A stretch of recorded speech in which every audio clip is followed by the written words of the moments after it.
때는 바야흐로 1998년도 제가 회사에 처음 입사했을 때 저의 종교를 물으시던 총무 팀장님께서 제 신앙이 기독교인 걸 아시고 김일애 씨, 예수는 적당히 믿어야 돼 라는 말을 하시면서 자기 아내가 교회에 너무 열심히 일해서 걱정이란 말을 했습니다. 당시에 저는 그 말에 아주 적극적으로 공감했습니다. 그리고 3년 뒤에 그 회사를 그만두고 이직을 준비 중이었던 2001년도 제가 30살이었을 때에 제가 누님이 계시던 곳에 잠깐 가서 개척교회였는데요. 수요 예배를 드렸습니다. 그런데 그날 저를 처음 보신 담임 전도사님께서 저를 보시고 형제님 하나님을 위해서 일하시면 좋겠어요 라는 청천벽력과 같은 말을 저한테 하셨습니다. 그 얘기를 듣고 속으로 에이 무슨 내가 하나님의 일을 한다고 그래? 라고 생각을 했는데요. 제가 그랬던 이유가 두 가지가 있는데 첫 번째는 저같이 방탕하게 살던 사람이 어떻게 감히 주의 일을 할 수 있겠느냐라는 점과 또 하나는 내가 특별히 잘하는 게 하나도 없는데 하나님을 위해서 도대체 내가 무엇을 할 수 있단 말인가라는 이유 때문이었습니다. 저의 이 마음을 저희 누님에게 전했더니 누님이 저한테 너가 특별히 잘하는 게는 없지만 너가 그 말은 다시 생각해보면 하나님을 위해서 뭐든지 할 수 있다는 말이 아닐까? 라는 말을 했습니다. 그 말이 납득이 되고 또 공감이 되어서 그 누님의 말씀이 제게 기폭제가 되어서 제가 이렇게 오늘 많은 사람들과 함께 하나님이 하신 일들을 보고 예배하고 또 과분한 사랑을 받으면서 살아가고 있습니다. 제가 만약 그때에 내가 무슨 주의 일을 한다고 그래 라고 단념하고 그냥 하던 일, 제 살 길 찾아서 살았었더라면 이런 기쁨의 열매들은 누리지 못했지 않았을까 하면서 그 생각을 해보니 정말 아찔하기도 합니다. 그런데 오늘 본문에 등장하는 사람은 예수님의 부르심을 받았지만 그 부르심을 무시하고 거절했습니다. 이 부자 관원은 영생을 얻기 위해서 자신의 소유를 다 팔아서 가난한 자를 위해 주고 나를 따르라 하신 예수님의 말씀에 근심하고 돌아갔습니다. 그가 진지한 고민을 가지고 구원을 얻기 위해 예수님께 나온 것은 분명히 잘한 일입니다. 그런데 정말 안타까운 것은 예수님의 부르심을 끝내 따르지 못한 것입니다. 그 결과 그에게 준비된 하나님의 계획은 이루어지지 못합니다. 그렇다고 그가 예수님을 따르지 못했다고 쉽게 정죄할 수는 없습니다. 왜냐하면 그는 율법도 또 절기도 정말 열심으로 지켰던 사람이었고 그렇게 지켰음에도 불구하고 또 사회적으로 성공했음에도 불구하고 영생에 대한 갈급함이 있었기 때문에 주님께 나아왔기 때문입니다. 하지만 안타깝게도 그는 성경에 두 번 다시 등장하지 않습니다. 이 사람 말고도 오늘 성경 본문에 등장한 3명의 사람들도 어떻게 해서든지 예수님을 따르려고 했습니다. 그런데 왜 예수님은 그 예수님을 좇겠다고 하는 사람들을 좋게 말해서 제자로 삼지 않으시고 마치 만류하시는 것 같이 과격하게 말씀하셨을까요? 충분히 다른 식으로 부드럽게 격려하면서 말씀하셨으면 얼마나 기분 좋게 예수님을 따랐겠습니까? 여러분이라면 저 예수님의 말씀, 재산을 다 팔고 나를 따르라. 아버지 장례 치르지 말고 나를 따르라. 가족들하고 작별 인사하지 말고 나를 따르라 라는 이 말씀에 순종할 수 있었겠습니까? 당시엔 예수님의 기적을 경험하고 또 목격한 사람들이 워낙 많아서 예수님을 따르려는 사람 역시 많았습니다. 예수님은 그런 사람들에게 자기를 부인하지 않으면 내 제자가 될 수 없고 날마다 자기 십자가를 지지 않으면 안 된다라고 말씀합니다. 여러분도 잘 아시겠지만 예수님의 몇몇 말씀은 이해하기가 정말 어렵습니다. 요한복음 6장을 보면 이 제자 중 여럿이 있다는 것을 봐서 12제자 외에도 많은 제자가 있는 것 같습니다. 그런데 이들 역시도 예수님의 그 말씀을 듣자 난색을 표합니다. 예수님의 말씀이 이해가 되지 않으면 쉽게 설명해달라고 하면 되는데 이 제자들은 오직 자신의 바램을 얻기 위해서 예수님을 따랐기 때문에 예수님 말씀대로 사는데 치러야 할 대가가 너무나 크고 또 그런 삶의 방향이 자신들이 원하는 것이 아니기 때문에 그것을 확신하고 예수님을 떠나가 버립니다. 그리고 남은 12명의 제자에게 예수님이 물으십니다. 너희도 가려느냐? 그러자 시몬 베드로가 주여 영생의 말씀이 주께 있사온데 우리가 어디로 가오리까? 라는 명대사를 남깁니다. 정말 대단하고 또 수제자답습니다. 정말 이 12제자는 훌륭하긴 합니다. 가정도 버렸죠. 하던 직업도 버리고 예수님을 쫓아 살아갑니다. 머리 둘 곳도 없이 불안정한 거처에서 고생하면서 예수님과 함께 살아갔기 때문에 칭찬받아 마땅합니다. 그런데 그들의 가려진 이면을 보면 그들도 나름 예수님을 통해서 얻고자 하는 계산 때문에 따랐던 것을 우리는 알 수 있습니다. 더 높은 자리 얻으려고 하고 누가 크냐 싸우고 서로 질수하고 시기하고 나중에는 엄마 찬스 써서 예수님 옆에 높은 자리 얻으려고 청탁까지 합니다. 겉으로는 예수님 따른다고 헌신한 것 같은데 정작 믿음으로 반응해야 되는 순간 예수님이 잡혀서 끌려가는 그 순간엔 모두가 도망가 버리면서 그들의 믿음의 실체가 드러나게 되고 맙니다. 저 역시 그 개척교회 전도사님이 저한테 하신 그 제안을 받고 고민했습니다. 그리고 저를 쓰신다는 그 말씀을 듣고 헌신하기로 결정을 합니다. 그리고 그 당시에 저한테 오라고 한 회사가 있었는데 안 간다고 제가 연락을 합니다. 그리고 무슨 일을 하면서 하나님의 영광을 위해서 평생 살까 고민하고 기도했습니다. 그러면서 첫 번째로 들게 된 생각이 있었는데요. 그것은 바로 제가 절대로 하면 안 되는 직업 리스트 3개였습니다. 그것의 첫 번째는 전도사였습니다. 그리고 두 번째는 목사였습니다. 그리고 세 번째는 선교사였습니다. 그리고 나서 고심하고 알아보고 기도하고 결정을 해서 내린 이 직업이 이 3가지였는데 그것은 첫 번째로 정말 치료받지 못하는 사람들을 위해서 정말 병을 고쳐주는 의료 선교사, 아니면 제가 깨닫게 된 이 하나님의 깊은 섭리를 전하는 신학대학교 교수, 아니면 이 아름다운 기독교 문화를 전하는 기독교 방송을 제작하는 PD였습니다. 그런데 하나님은 이것을 가지고 하나님께 기도하며 나아갔을 때 여전히 높아지려 하고 인정받으려고 하는 저의 욕망을 민낯을 보게 하셨습니다.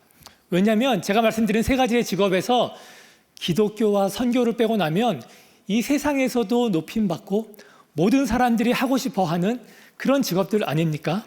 그래서 그것을 깨닫게 되고 얼마나 하나님께 부끄럽고 또 사명으로 그 일들을 감당하시는 분들 앞에서 죄송했는지 모릅니다. 그래서 다 제 생각을 내려놓고 제자 훈련을 받으러 가게 되었습니다.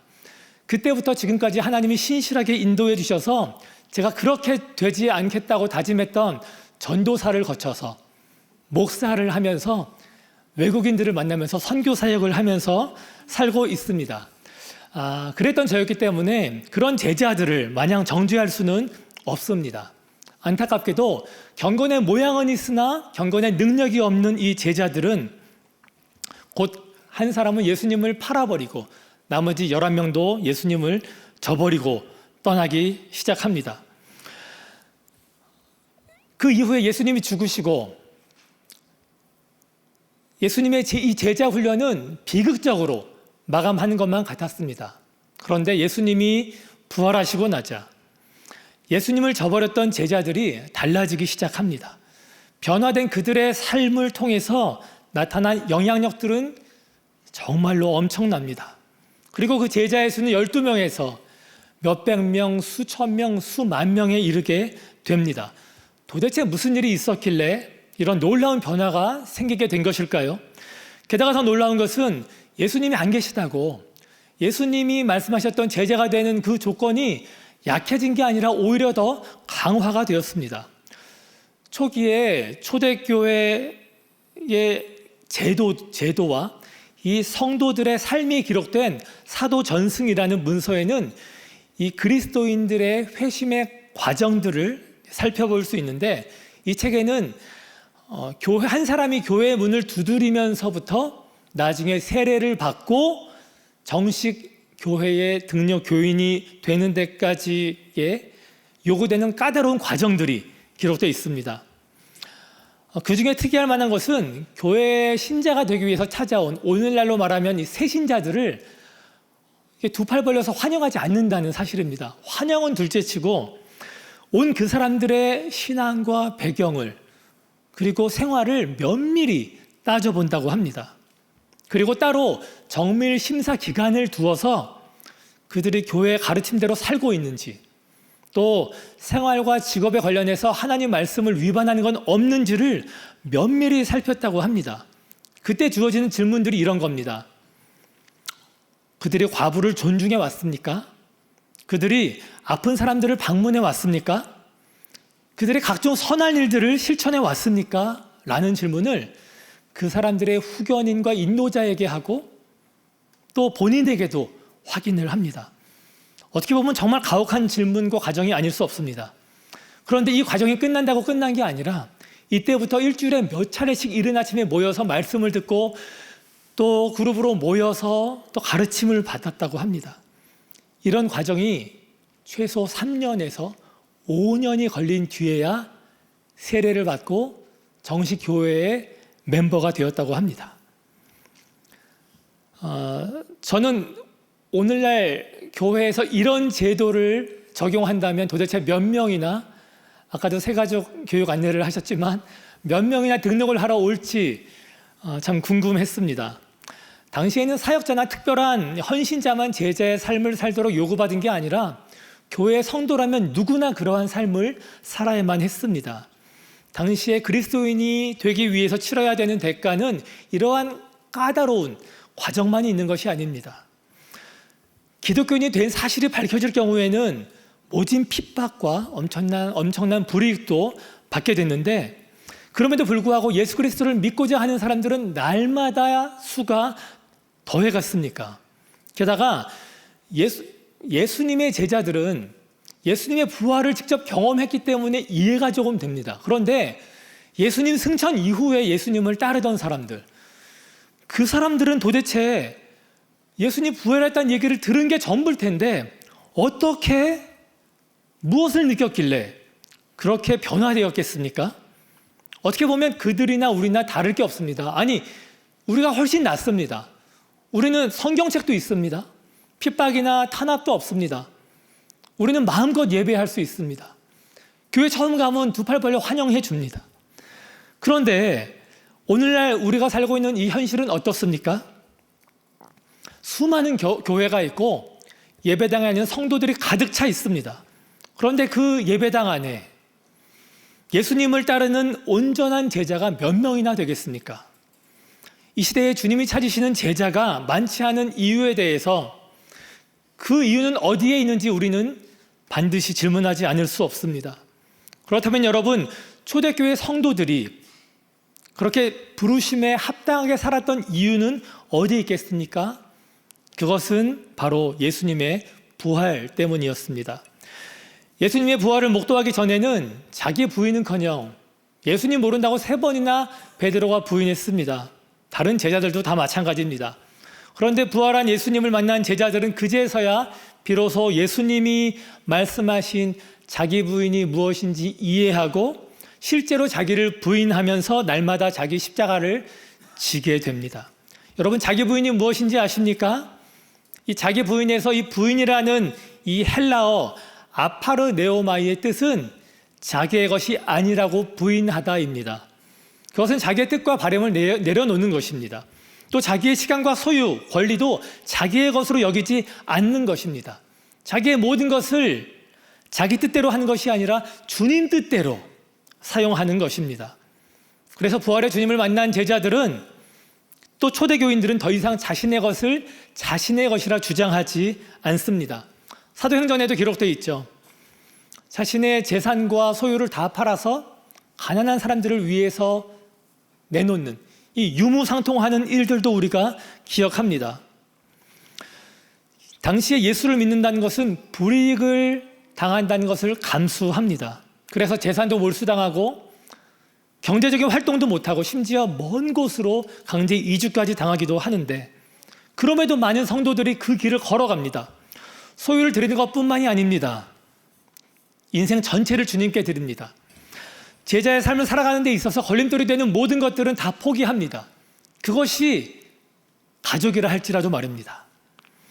예수를 믿으면 핍박이 따른다 해도 더 이상 주를 부인하지 않고 자기의 생명조차 자기의 것으로 여기지 않습니다. 그래서 예수를 따른다는 이유로 목숨을 잃은 사람들의 수는 셀 수가 없이 많습니다.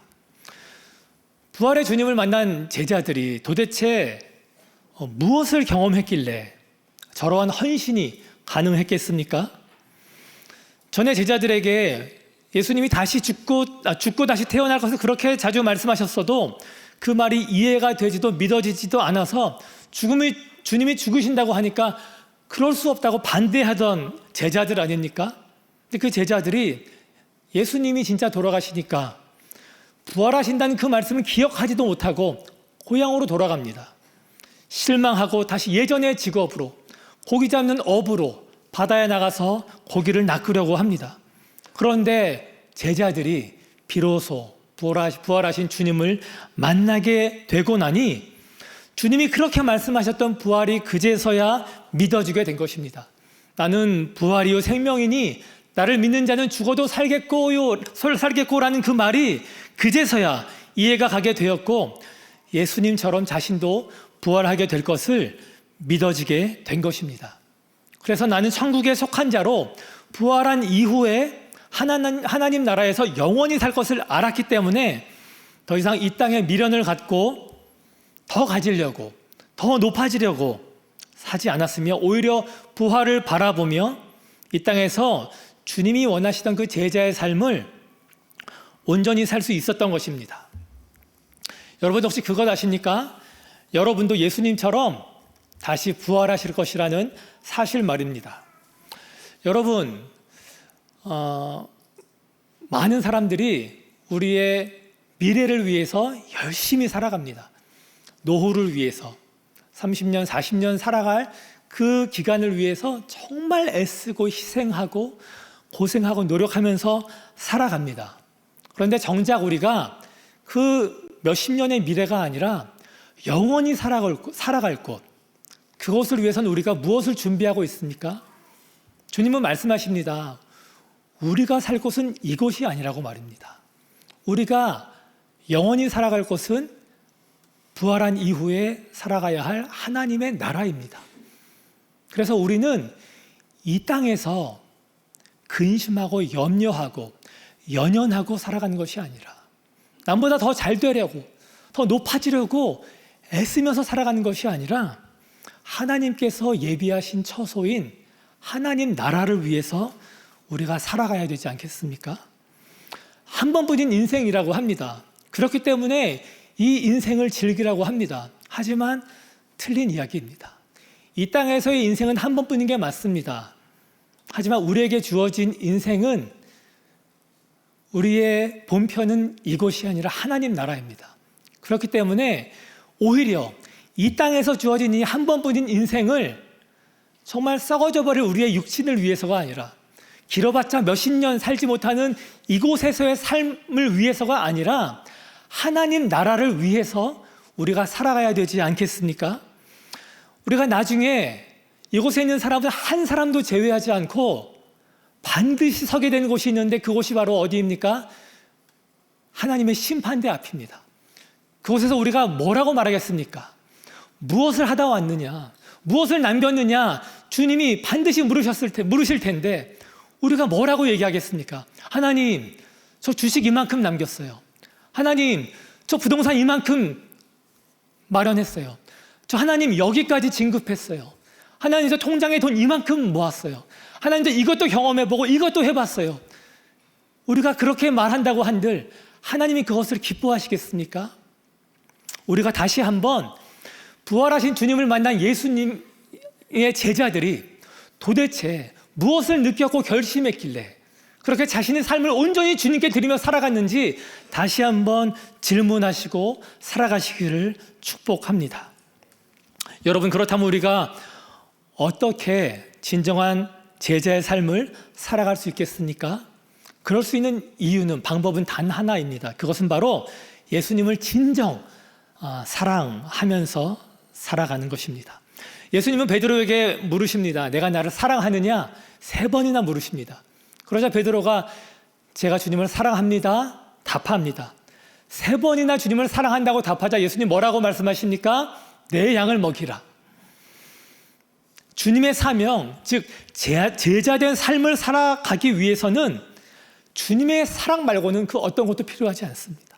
그런데 우리가 주님을 진정으로 사랑하기 위해서는 우리에게 전부를 주신 예수 그리스도의 사랑을 우리가 온전히 알기 전에는 불가능합니다. 제자들은 자신들을 향한 예수님의 사랑이 그제서야 깨달아집니다. 그래서 그 주님을 사랑하지 않을 수가 없게 된 것입니다. 그래서 그 부르심이 어떠한 대가를 요구한다고 해도, 어떠한 고통을 수반한다고 해도 기쁨으로 감당할 수 있게 된 것입니다. 사랑이 없으면 제자의 삶을 살아갈 수 없습니다. 여러분, 우리가 자신의 전부를 내어주신 주님을 사랑하고 또 제자의 삶을 살아가는 것이 마땅하지 않겠습니까? 저와 여러분이 우리의 부르심인 예수님의 제자로 살아가야 하는 이유는 그것 외에도 더 있습니다. 그것은 첫 번째로 예수님이 우리에게 말씀하셨기 때문입니다. 마태복음 28장에 너희는 가서 모든 민족을 제자로 삼으라 했습니다. 우리가 누군가를 제자로 삼기 위해서는 우리 먼저 제자가 되어야 하는 것은 당연한 이치입니다. 그리고 우리가 제자로 살아가야 하는 두 번째 이유는 제자는 우리를 부르신 정체성이기 때문입니다. 세계적으로 저명한 심리학자이자 목사인 짐 와일더가 한 교회에서, 자신이 섬기는 교회에서 교회를 관리하는 이 사람이 너무 불친절해서 많은 교인들이 불편해하고 또 꺼리는 이야기를 듣게 되었습니다. 그리고 그 역시도 그것들을 많이 경험했습니다. 그러던 어느 날 이 짐 목사님이 그 관리인에게 찾아가서 이렇게 말했다고 합니다. 당신은 원래 친절한 사람인데 그렇게 하나님이 창조했는데 왜 이렇게 살아가고 있냐고 정말 정색을 하고 진지하게 충고를 했다고 합니다. 정말 신기하게도 그 이후로 이분이 정말 교인들을 따뜻하게 또 친절하게 대했다고 합니다. 여태까지 자신이 그렇게 불친절하게 살고 있는지도 또 그것이 잘못인지도 그 누구도 말해주지 않아서 모르고 있었을 것입니다. 혹은 알면서도 나는 달라질 수 없어 하면서 체념하고 살았을지도 모르는 그에게 이 짐 목사님이 그 사실을 깨우쳐 준 것입니다. 그런데 그 누구도 그에게 관심도 없고 기대도 하지 않고 또 불편을 감수하기 싫어서 그런 말을 하지 않았었는데 그 목사님이 그런 말을 해주신 것입니다. 그는 자신에게 하나님의 사랑이 거하는 것과 예수님의 성품이 주어진 존재라는 것을 알게 되자 정말 하나님의 형상으로 회복되어서 살아가기 시작했습니다. 그런데 여러분, 이것은 비단 친절과 불친절을 말하는 것만은 아닙니다. 우리가 제자로 부르심을 입었고 마땅히 제자의 삶을 살아갈 수 있는 존재들인데도 불구하고 아니야, 내가 무슨 제자야, 내 주제에 무슨 영혼 구원을 하고 무슨 헌신을 한다고 그래? 이렇게 혹시 생각하고 있지는 않습니까? 그런데 여러분, 그 생각은 도대체 누가 준 것입니까? 하나님이 여러분에게 주신 생각이십니까? 내가 나이가 많아서, 아니면 나이가 너무 어리다고, 용기가 없어서, 아니면 주부라고, 제자로 살 수 없다고 누가 정한 것이고 누가 말하고 있습니까? 사단은 이렇게 우리를 교묘하게 끊임없이 속입니다. 성경을 보십시오. 아브라함이 하나님으로부터 부르심을 받았을 때의 나이가 75세입니다. 모세가 바로왕 앞에 섰을 때의 나이가 80세입니다. 그리고 하나님은 창기 라합을 사용하셔서 여리고를 정탐하던 사람들을 보호하시고 여리고를 정복하게 하십니다. 그리고 남자로부터 5번이나 버림받았던 그 동네에서도 왕따 당하던 이방인 여인, 이 사마리아 여인을 사용하셔서 많은 사람들이 예수 그리스도 앞에 나아오게 하시고, 그리고 사람 눈 피해서 몰래 밤에 밀타작하던 이 기드온도 용사로 삼으셔서 이스라엘을 구원하십니다. 우리가 주님께 있는 모습 그대로 나아가는 것, 연약한 모습 그대로 나아가는 것, 맞는 말입니다. 하지만 우리는 그렇게 나아간 저와 여러분들을 하나님이 연단하시고 변화시키고 훈련하시고 채워주셔서 우리의 원래 모습인 제자로 회복시켜 주셔서 우리를 사용하십니다. 우리가 암송한 구절 있죠? 이전 것은 지나갔으니 보라 새 것이 되었도다. 네, 여러분이 어떤 삶을 살아오셨든지 그것은 문제가 되지 않습니다. 여러분 지금 어떤 어려운 가운데 처해 있든지 그것은 전혀 상관이 없습니다. 여러분이 제자의 삶을 살기로 마음먹고 결단하기로 한다면 그때부터 주님이 일하십니다. 여러분 그 사실을 믿으십니까? 여러분은 이미 제자로 부르심을 입고 태어난 사람들입니다. 그래서 한번 옆에 좌우에 있는 분들한테 이렇게 한번 강력하게 그 눈을 바라보시고 권면해 주시면 좋겠습니다. 당신은 이러고 살 사람이 아닙니다. 아멘. 그리고 한번 가슴에 손을 얹어 보겠습니까? 그리고 하나님을 바라보시고 여러분 이렇게 고백하십시다. 주님, 제가 이러고 살 사람이 아니군요. 여러분 믿으십니까? 아멘. 우리가 제자로 살아가야 하는 마지막 이유는 바로 지금이 추수할 때이기 때문입니다.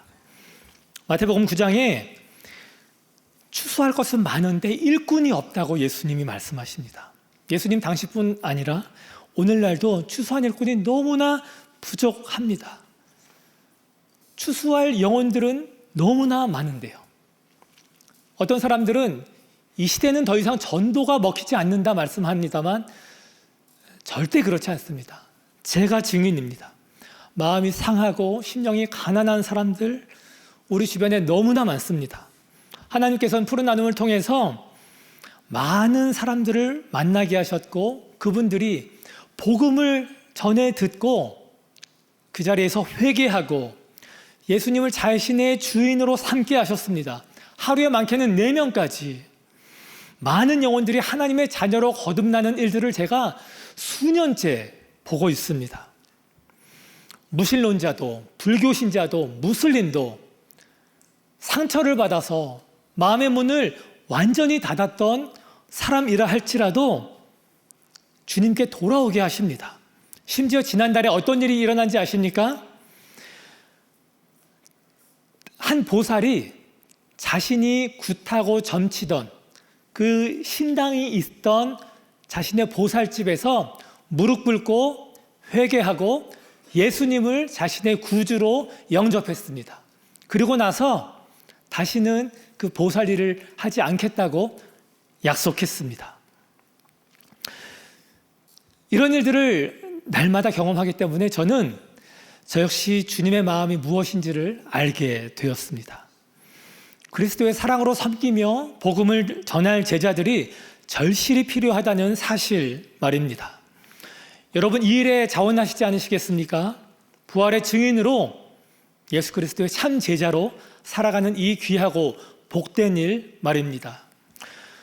우리가 제자의 삶을 살아간다면 반드시 나타나야 하는 것이 있는데 그것은 바로 회심의 증거입니다. 삭개오는 예수님을 만나자 자신의 재산 절반을 내놓고 자신이 속여서 빼앗은 돈 4배를 갚는다고 했는데요. 세리장으로서 그 말은 모든 재산을 내어놓겠다는 말입니다. 향유를 예수님의 발에 또 쏟아서 장례를 기념했던 이 여인도 모든 소유를 주님께 드렸습니다. 한때는 사람들 눈피해서 밤에 몰래 예수님께 찾아와 질문했던 니고데모가 예수님 돌아가시고 나자 어떻게 했습니까? 이른 아침에 로마 군병들이 다 지키고 있는데 홀로 찾아가서 예수님의 시신에 향품과 세마포로 장례를 치러드립니다.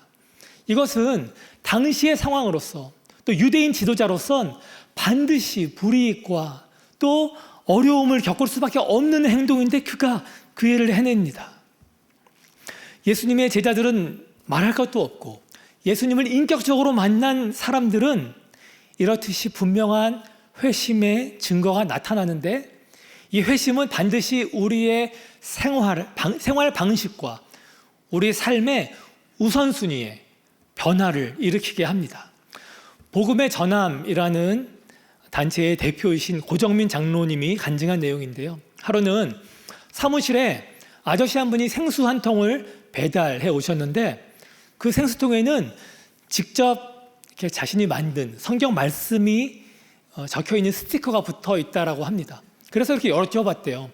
우리는 교회를 다니니까 좋지만 혹시 싫어하는 곳은 없냐고. 그랬더니 이분이 이렇게 말하더랍니다. 웬걸요? 이 말씀 스티커 붙인 생수통 가지고 가면 어떤 사람은 대놓고 욕을 하기도 하고요. 어떤 곳에서는 그 생수통을 집어 던지기까지 합니다. 라고 말합니다. 그래서 궁금해서 여쭤봤대요. 왜 그런 이 수치를 겪으시면서 계속 그 말씀을 붙이면서 일을 하십니까? 라고 여쭤보니까 이분이 이렇게 말했다고 합니다. 선생님, 이 일은 하나님이 제게 주신 귀한 직업이고 달란트인데 제가 이 생수통을 전국으로 배달을 하는데 이걸 저만 위해서 쓰라고 주신 것 같지는 않습니다. 그래서 사람들이 욕을 하든지 또 내가 창피를 당하든지 상관없이 이렇게 말씀을 적어서 붙이는 일을 계속하고 있습니다. 라고 말합니다. 이 말을 듣고 이 장로님이 충격을 받으셨습니다. 그러면서 나는 하나님이 내게 주신 달란트를 주님을 위해서 사용하고 있는가 질문해 보았는데 그렇지 못한 자신의 삶을 발견하게 됐다고 합니다. 그래서 자신에게 주신 달란트를 주님을 위해서 사용하기로 결단을 하고 이분의 원래 직업은 홍보회사를 경영했었는데요.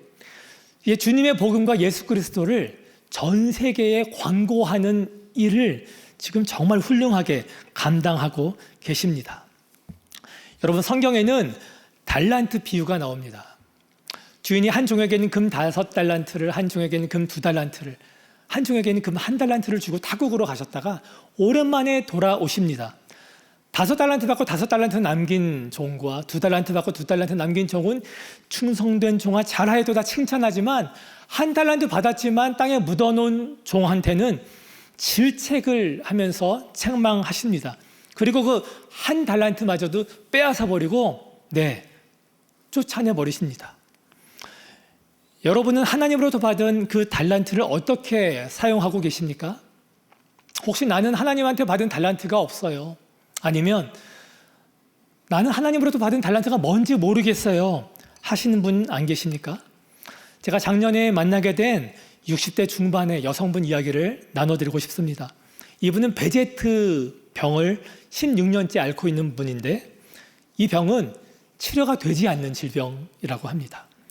그래서 허리에 이 쇠심만 3번을 박으셨고 손과 발, 관절들은 정말 너무나 많이 아프시고 또 치료가 되지 않았습니다.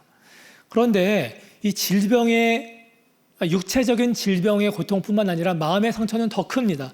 이분이 예전에 사업을 하셨는데 자신의 사업을 도와주던 자신의 친여동생이 자신의 남편과 오랫동안 불륜을 맺고 있었다는 사실을 뒤늦게 알게 됐습니다.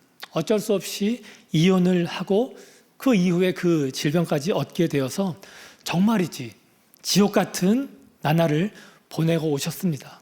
그런데 이분이 제게 하시는 말씀이 저를 참 당혹스럽게 했습니다. 당시에 남편하고 동생에게 화도 너무나 많이 나고 이해도 안 갔지만 내가 주님 앞에서 나를 용서하신 주님 앞에서 내가 용서하지 못할 사람이 어디 있는가라는 마음이 드셨대요. 그래서 2사람을 다 용서했다고 합니다. 그 후에 질병이 찾아왔을 때도 자기와 같이 아픈 사람들, 상처받은 사람들이 너무 많다는 것을 아픈 뒤에 보게 되고 만나게 돼서 알게 되었다고 합니다. 그래서 자신과 같은 처지의 사람들에게 자기도 아프지만 한 걸음 한 걸음 다가가서 그들에게 하나님의 말씀을, 하나님의 그 사랑을 전해주고 싶은 그 마음이 들었다고 합니다. 그래서 60대 중반의 나이인데 대학에 지금 지나가셔서 상담을 배우고 있습니다. 그 사람들을 주님께 인도하기 위해서 말입니다. 그러면서 지금 가장 후회하는 게 하나 있는데, 내가 더 젊은 나이에 이런 고통 속에 있는 사람들을 더 돌보고 내 상처를 나누고 위로하지 못한 게 정말 후회가 된다고 하십니다. 그러면서 내가 조금 더 건강해져서 복음을 전할 수 있지 않을까라는 생각이 들어서 이 수술비 요청을 구청에 하셨는데 푸른 나눔까지 오게 돼서 저를 만나게 되신 겁니다. 저는 이분의 삶을 들으면서 푸른 나눔 이웃들하고 만나게 해주시면 너무 좋겠다. 그래서 여쭤봤어요. 혹시 우리 푸른 나눔 이웃 중에 질병으로 또 가난으로 정말 마음이 상한 분들이 많으신데 저랑 같이 만나시면서 복음 증거하시고 위로해 주시면 어떨까요? 그랬더니 이분이 뭐라고 하신지 아십니까? 목사님, 저 수술비 지원 안 해주셔도 돼요. 그런데 저 이 복음 전하는 이 일만큼은 저 반드시 하게 해주세요라고 저한테 간청을 하셨습니다. 제가 이분께 여쭤봤어요. 제대로 걷지도 못하시고 서지도 못하시는데 푸른 나눔 이웃들이 먼 곳에 계신데 그 집들을 방문하는 게 힘들지 않으시겠냐고 그랬더니 이분이 이렇게 말씀합니다. 1년이라도 숨이 붙어있는 한 나의 자리에서 내게 주신 것을 나누면 그것이 가장 복된 삶이 아니겠냐고 말입니다. 그러면서 죽으면 죽으리라 하고 살고 싶다고, 그리고 하나님이 내가 그렇게 살면 나를 돌보시지 않으시겠냐고 저한테 이렇게 말씀을 해주셨는데, 그분과 대화하면서 그 어떠한 간증과 설교 말씀보다 더 깊은 울림과 은혜와 도전을 제가 받게 되었습니다. 그분은 저를 만나기 이전부터 이 복음을 증거하며 살았던 제자입니다. 리어카를 끄시는 할아버지 할머니가 눈에 띄면 달려가서 먹을 걸 사다 드리고 안아드리고 복음을 전해드렸다고 합니다. 그런데 그분이 그분들에게 걸어갔을 때마다 다리의 통증이, 허리의 통증이 너무나 심했다고 합니다. 근데 그때마다 이분이 뭘 생각한 줄 아세요? 골고다 언덕을 십자가 지고 걸어가시는 예수님만 생각하면서 걸어갔대요. 감사하게도 치아도 다 해드렸습니다. 그 수술도 다 마쳤어요. 그저께 병원에서 퇴원하셨어요. 저랑 통화하시면서 이제 정말 그 이웃들 만나서 복음 전하고 싶다고 그날 손꼽아 기다리고 있다라는 말씀을 해주셨습니다. 할렐루야.